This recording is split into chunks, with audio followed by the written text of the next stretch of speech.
சைரா கொண்டாடப்பட வேண்டிய வாழ்க்கைய ஏன் திண்டாட்டத்தோட ஆரம்பிக்கிறோம்? வாழ்க்கையில நாம ஜீரோவுல இருந்து ஸ்டார்ட் பண்ணோம். அதாவது பிறந்த பிறந்த குழந்தையில இருந்து ஸ்டார்ட் பண்ணோம். அப்பெல்லாம் நம்ம வாழ்க்கையில கொண்டாட்டங்கள் ஜாஸ்தியா இருந்தது. அப்போ வயது அதிகமாக அதிகமாக கொண்டாட்டம் ரொம்ப குறைஞ்சு போயிட்டு எதிர்பார்ப்புகள் ரொம்ப ஜாஸ்தியா போயிடுச்சு. எதிர்பார்ப்புகளை பூர்த்தி செய்யறதே நம்ம வேலையா போயிடுச்சு. அந்த எதிர்பார்ப்புகள் எப்படிப்பட்டதா இருந்ததுன்னு சொன்னா நமக்கு நிச்சயமா தூக்கமே வராது. நாம நமக்காக வாழாம பிறருடைய எதிர்பார்ப்புகளை பேஸ் பண்ணி நாம வாழ்ந்தோம். நமக்கான வாழக்கூடிய வாழ்க்கையில தான் ரியல் ஹாப்பி இருக்குது அப்படின்னு இங்க நிறைய பேருக்கு தெரியல. மத்தவங்க என்ன நினைப்பாங்களோன்னு சொல்லி வாழக்கூடிய வாழ்க்கைய தான் நம்ம இங்க வாழ்ந்து நம்மளை நாம சீரழிச்சோம். நம்மளை நாம நாசம் செஞ்சுக்கிட்டோம். நாசம் செய்ததன் விளைவு சந்தோஷம் போயிடுச்சு. வாழ்க்கையில கொண்டாட்டம் மறைஞ்சு போயிடுச்சு. என்னைக்காவது ஒரு நாளாவது நீங்க உங்களுக்கு பிடிச்ச மாதிரி வாழ்க்கைய வாழ்ந்திருக்கீங்களா? அப்படி வாழும்போது கவலைகள் இல்லாம அந்த 24 மணி நேரத்தை நீங்க கழிச்சிருக்கீங்களா? முடியாது. ஏன்னா அந்த அளவுக்கு மனசு நொந்து போயிருக்கு. மனசுல ஆழமான துக்கம் நிச்சயமா இருக்கு. நான் இல்லைன்னு பொய் சொல்ல மாட்டேன். இருக்கு. ஆழமான துக்கம் இருக்குது. நல்லா புதைச்சி வச்சிருக்கோம் ஒரு புதையல. கிட்டத்தட்ட 20 அடி 30 40 அடியில. ஏன்னா அவ்வளவு பெரிய புதையல். அந்த புதையல் எல்லாமே ஒரு துன்பன்ற கணக்குல வச்சுக்கோங்க. அதை வெளியே எடுக்கணும்ல. அதை ஒரே நாள்ல வெளியே எடுக்க முடியாது. ஏன்னா புதைச்சது 1000 நாட்களை கடந்து நம்ம குழி தோண்டி அதுக்கப்புறம் புதைச்சோம். அப்போ அதை ஒரே நாளில அந்த துன்பம்ன்ற புதையல தூக்க முடியாது. அப்போ 999 நாட்களும் அதை நோண்டணும். ஒரே நாள்ல நோண்டுனா என்ன ஆகும்? நம்மளுடைய சக்தி போயிடும். வெறுப்பு வந்துடும், கோபம் வந்துடும், ஆத்திரம் வந்துடும். சோ தொடர்ந்து செய்யவும் மாட்டோம். ஏன்னா என்னைக்குமே உடல் உழைப்பு அப்படின்றது ஒண்ணு இருக்கு. அதை தாண்டி மன உழைப்பும் இருக்குது. இங்க உடல் உழைப்பை பத்தி தான் இங்க நிறைய பேசிட்டு இருக்காங்க எல்லாருமே. இப்பா 8 மணி நேரம் உழைக்காதப்பா, கொஞ்சம் ரெஸ்ட் எடுப்பா. ரைட்டு, எடுக்கலாம். சரி, மனசு உழைச்சிக்கிட்டே இருக்குது, அதுக்கு என்னப்பா ரெஸ்ட்? மன உழைப்புக்கு ரெஸ்ட் இல்ல, உடல் உழைப்புக்கு ரெஸ்ட் இருக்குது, மன உழைப்புக்கு சுத்தமா இல்லை. அப்ப மன உழைப்புன்றது எதை சொல்றேன்னா, நம்ம மனசுல இருக்கக்கூடிய நெகட்டிவ், அந்த நெகட்டிவ் ஜாஸ்தியாகி அது உழைப்பு மாதிரி ஆயிடுது. அதை இறக்கி வைக்க முடியல, பாரத்தை தூக்கிக்கிட்டே இருக்கும். 2 கையில சூட்கேஸ் எடுத்துட்டு நீங்க டிராவல் பண்றீங்க. அந்த 24 மணி நேரமும் அந்த லக்கேஜை தூக்கிக்கிட்டே இருக்கிறது புத்திசாலித்தனமா? இல்ல தூக்க வேண்டிய நேரத்துல தூக்கி கீழே வைக்க வேண்டிய நேரத்துல வைக்கிறது புத்திசாலித்தனமா? நம்ம எல்லாம் என்ன பண்ணுவோம்?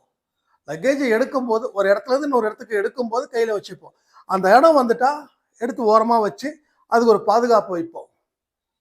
இல்ல இல்ல என் கையிலே இருக்கட்டும் அப்படின்னா எவ்வளவு நேரம் கையில பிடிக்க முடியும்?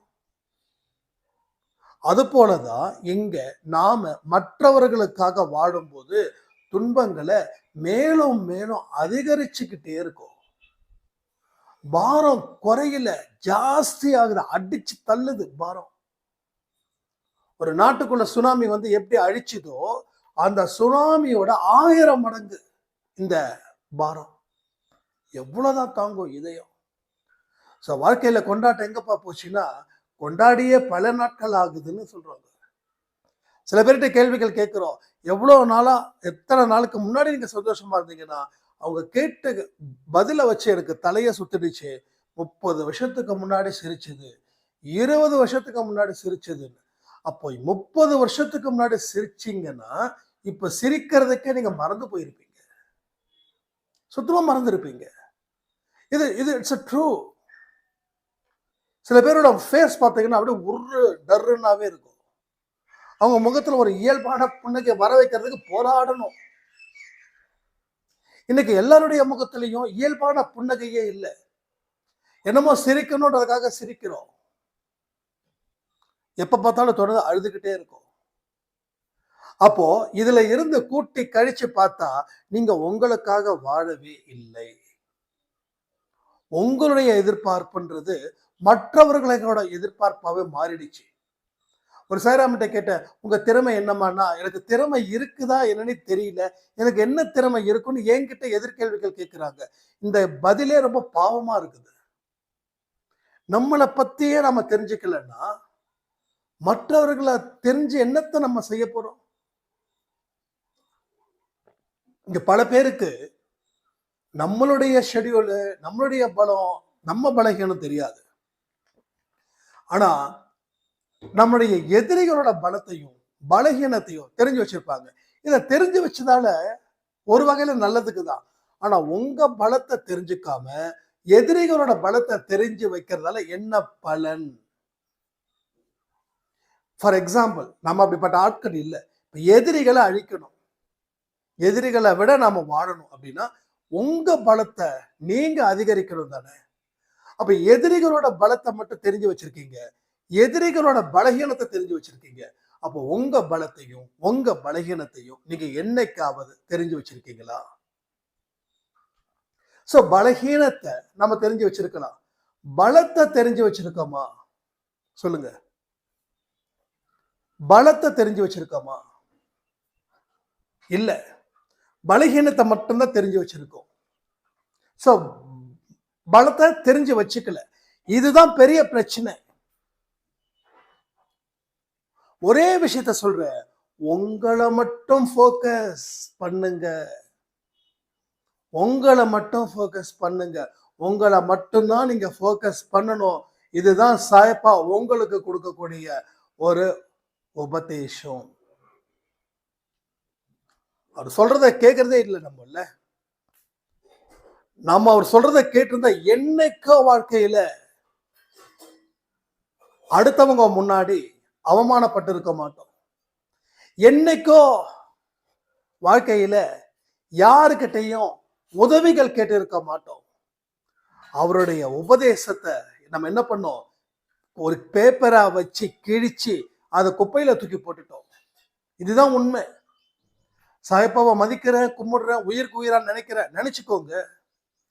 அதை தாண்டி அவருடைய உபதேசத்தை உயிருக்கு உயிரா நினைச்சீங்களா, மதிச்சீங்களா? சொல்லுங்க. சாயப்பானா எனக்கு உயிர், ஓகே ரைட், உயிர் தான், சரி ஓகே சந்தோஷம். அப்போ உயிரானவர் சொன்னத வார்த்தைகளை நீங்க ஏன் காதுல வாங்கல, ஏன் அதை செயல்படுத்தல? இதுக்கு என்ன பதில்? So there is a no answer. ரைட்டா? ஆன்சரே கிடையாது, ஆன்சரே இல்லை. அப்போ அவரை மட்டும் நேசிக்கிற நீங்க அவர் சொல்லக்கூடிய வார்த்தைகளை நீங்க நேசிக்கணுமா இல்லையா? நிறைய பேர் இதான் பெரிய பிரச்சனை. எனக்கு இவரை பிடிக்கும், அவரை பிடிக்கும், எனக்கு அவர் உயிர், எங்க அப்பா அம்மானா எனக்கு உயிர். சரி, அப்பா அம்மா சொல்றது நீ ஒரு நாளாவது காது கொடுத்து கேட்டிருக்கியா? எங்க அப்பா உயிர், எங்க அப்பா உயிர், எங்க அப்பா உயிர்னு சொல்ற. ஆனா உங்க அப்பா என்ன எதிர்பார்க்கிறாருன்னு தெரிஞ்சு அப்பாவை சந்தோஷப்படுத்தணும்னு என்னைக்காவது பெத்த புள்ள நினைச்சிருக்குமா? ஆனா அப்பா உயிர்ன்ற ஒரு வார்த்தை இருக்கு, அப்பாவுக்கும் தெரியும் தான் புள்ள பாசமா தான் இருக்குதுன்னு. ஆனா அப்பாவோட கஷ்டம் என்ன தெரியுமா? இவ்வளவு தூரம் அப்பா மேல பையன் உயிரா இருக்கானே, ஆனா நாம சொல்லக்கூடிய விஷயத்த அவ செஞ்சா எவ்வளவு சந்தோஷமா இருக்கணும். அப்பாவோட எதிர்பார்ப்ப பிள்ளை நிறைவேற்றுவானா? அதான் இல்லை. இதேதான் சொல்றேன், பெற்றவர்கள் மேல அத்தனை குழந்தைகளுக்கு பாசம் இருக்கு. அப்படி பாசம் இல்லாத சில மிருகங்கள்லாம் இருக்கும். மிருகத்தை பத்தி பேச வேண்டாம், அதை விட்டுருங்க. ஏன்னா மனுஷங்களை பத்தி தான் பேசுறோம், மனித மிருகத்தை பத்தி நம்ம இங்க பேசல. அது கொஞ்சம் மனித மிருகம் கொஞ்சம் வளர்ந்துகிட்டே தான் இருக்குது, கொஞ்சம் ஜாஸ்தி ஆகிட்டே தான் இருக்காங்க அந்த கூட்டணி. பெற்றோர்கள் ஒரு ஸ்டேஜுக்கு மேல போயிட்டு அனாதாசிரமத்துல போய் விடுறதும், முதியோர் இல்லத்துல கொண்டு போய் விடுறதும், மாசத்துல ஒரு நாள் சும்மா 2 நிமிஷம் மட்டும் பேசிட்டு போறதும், இது மனித மிருகத்தை விட மிருகம் கூட பரவாயில்லன்னு நினைக்கிறேன் எனக்கு தெரிஞ்ச வரைக்கும். மிருகத்துக்கு கூட அந்த பாசம் இருக்கு குழந்தைங்க மேல. ஆனா மனுஷனுக்கு அது கூட இல்ல. சோ மனுஷன் அரக்கனை தாண்டி அவனுக்கு என்ன பேர் வைக்கணுமோ அது பேரை வச்சுக்கலாம். அவனை விட்டுருங்க. ஏன்னா அவனோட வாழ்க்கை நினைச்சு பார்க்கவே கொடூரமா இருக்கும். ஏன்னா எவன் எதை எதை செஞ்சானோ அவன் அதற்குரிய தண்டனைய நம்ம கண்களுக்கு முன்னாடியே அது சிறப்பா நடத்தி கொடுத்துடுறாரு.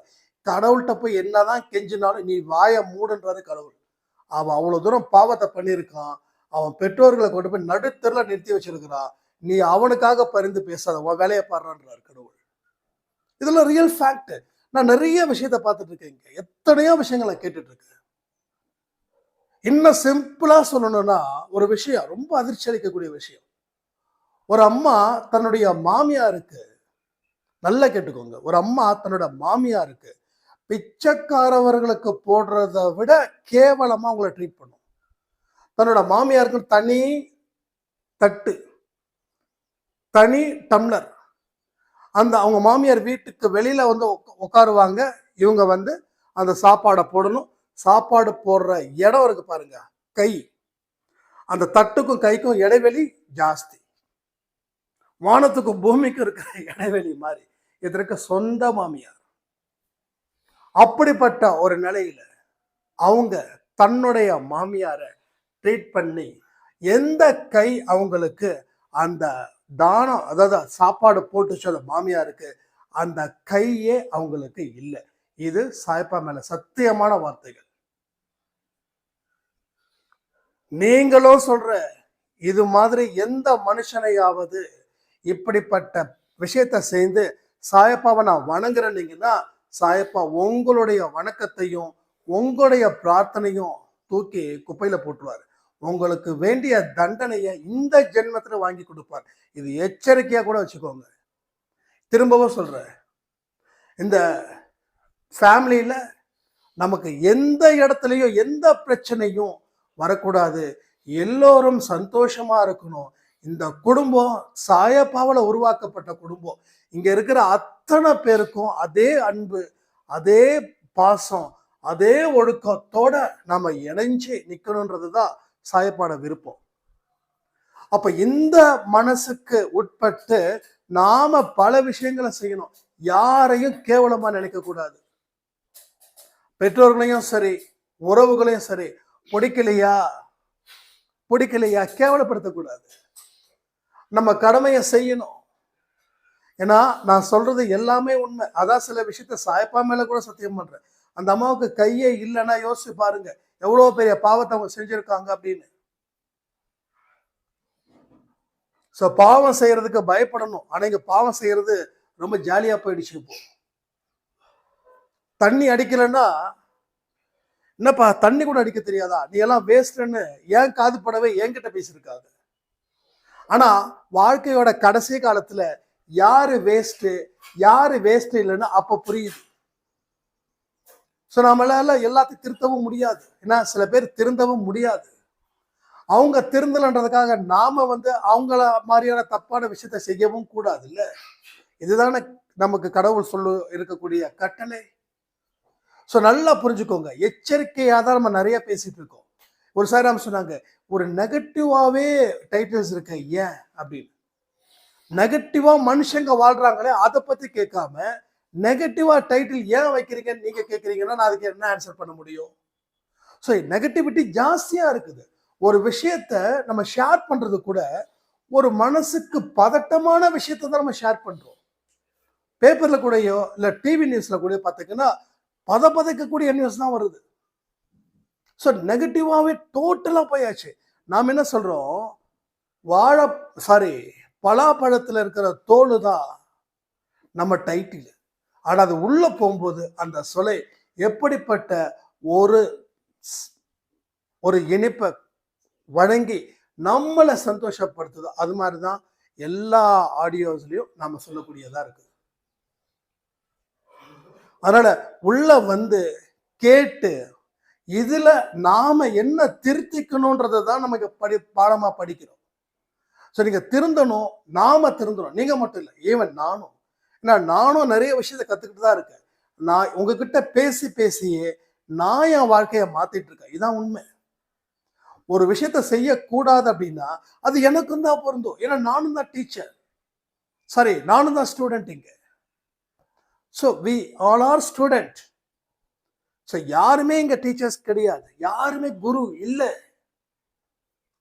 இங்க ஒருத்தவங்களுக்கு மட்டும்தான் ஸ்பெஷல் பவர், மற்றவங்களுக்குலாம் ஜீரோ அப்படின்னு ஒரு மோசமான விஷயத்தை நான் பேசுறதுக்கு இங்க வரல.